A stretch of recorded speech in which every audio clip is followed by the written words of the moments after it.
Quick breakfast. Quick breakfast before site visit. Kasama namin sila, Papa and Uncle. And the fambam. And the fambam. RR and Papa.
Bamboo.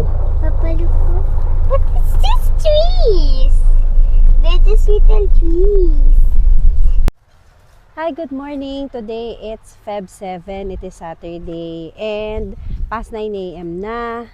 So, nandito tayo ngayon sa isang site na ginagawa nila, hobby project nila. Pero ang project nila dito ay, anong project nila dito, Love Love? More on renovate lang ng pool. Ayusin lang yung mga pipings. Yan, pakita natin yung nangyayari ngayon. So, ibig sabihin, Love, itong pool na to existing na. Yes, existing na. Kasi i-renovate na lang. So, ayan. Medyo ano yung lugar eh. Tingnan mo ha, dito sa likod. Ayan, no? Ayan.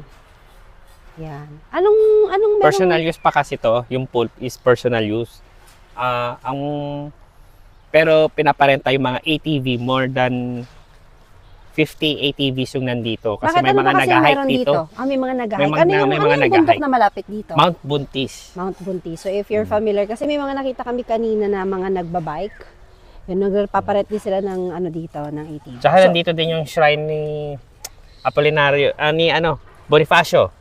Bonifacio Shrine. I see. At saka medyo off-road. So, kailangan talaga ng ATV. Siya, more on hiking siya. dito. Parang nung una, para sementado pa. Pero may papasukan ka na parang siguro 10 minutes yun na dire-diretsong off-road talaga bago kami nakarating dito. So, pag kotse, hindi talaga siya kakayanin. Malalalim talaga. Kasi mga truck yung mga dumadaan. Anyway, pakita natin yung pool. Higit lang. Yan. So, ito yung ginagawa nila. So, ito lang, Love, yung particular na gagawin nyo, di ba? Ito? Oo. At saka yung walkway. At saka yung walkway. Ayan. So, itong mga yan, yung mga steel na yan, sa inyo yan? Hindi. Hindi pa siya talaga Lapit tayo. complete na 100%. Pero kasi ang project na to, ang purpose nito is gagawin talaga siyang resort.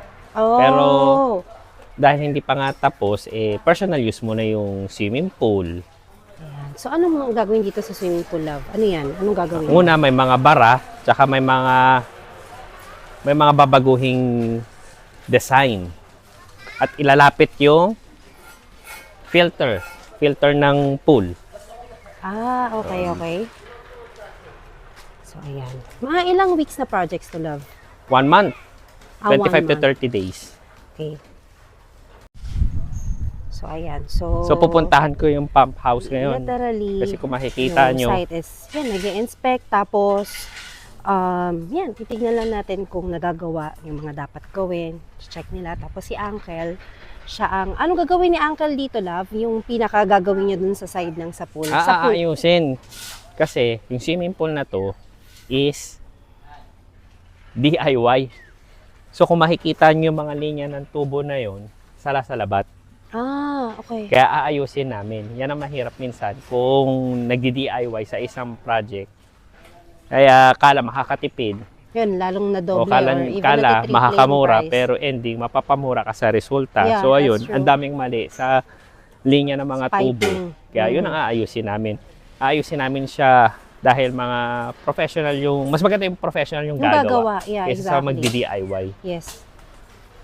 Kung makikita nyo, nandun yung pool, nandito yung pump house. Wait lang, igaganto ko. Ayan. Ayun yung pool, yung ginalingan natin kanina doon. Ayun, no? Mm. Tapos yung pump house ay... Siguro estimated mga 20 to 30 meters layo. Oo. Mm. Which is hindi dapat ganun kalayo. So, ililipat namin to doon banda. Sa medyo mas Sa malapit. medyo mas malapit na. Yes. Para hindi ganung mahihirapan yung Yung maintenance. makina, oo. Yung after, ano. Mm.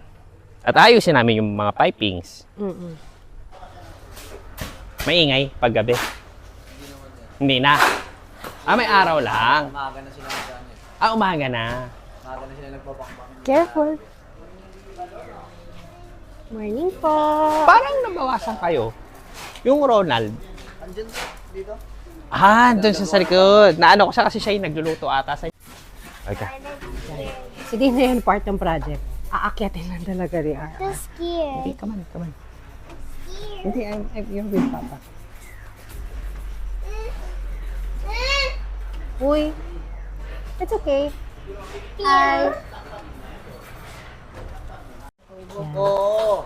Bang lalim. Si Uncle, oh. Hindi. Tangan. Yan. Hindi na. Ganito lang yan eh. So, ayun. Andun sila hubby, sila papa, sila uncle. Dun. Sa may pool area. So, basically, yun, chinecheck nila yung mga gawa. And ako sinasabahan ko dito si RR. Kasi ina-enjoy niya yung mga ganyan eh. Yung mga tusok-tusok. Yan, nakakasalita. Ganyan.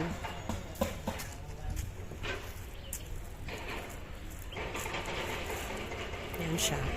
And stay lang kami dito. I'm not sure kung gaano katagal, pero kasi si Papa, kapag minsan mga hanggang hapon or minsan mga after lunch, andito lang siya sa site. Baka kami ni Lahabi tsaka ni Uncle, mas maaga kaming umalis. So yun pala, if meron kayong mga questions, ilalagay ko yung link ng RCDS Pool Services. Pwede kayo mag-inquire doon. No commitment naman. Kahit anong mga questions nyo lang, pwede kayo magtanong doon. And we do free estimate. Ganyan. So, ang admin doon, si Hobby. So, kapag nag-inquire kayo doon, ang makakachat nyo si Hobby. Yan. What happened? By the way pala, nakalimutan kong i-mention. Kasi diba RCDS Pool Services siya. Pero any kind of construction, pwede kayong mag-inquire doon. Hindi lang siya pang pool. Yun lang. Asa si RR. Ayun, babalik na naman siya doon. Yan. Few moments later. Hi! So, nakalimutan ko na. I-close lang yung video. Actually, may iba pa kaming mga agenda gagawin. Pero, yung video naman na to is solely para dun sa sa current na project nila sa Ternate. And, is i-upload ko siya as part 1 para yung, siguro yung mga susunod na weeks, yun yung ipa-part 2 natin. Yun. So, ngayon nakailang weeks na pala yung project doon? 2 weeks. So, ang projected 1 month. Kaya, may part 2 para dun sa, yung result. Anyway, thank you so much for watching. Stay safe. I will see you on the next one. Bye-bye. RR. Bye-bye.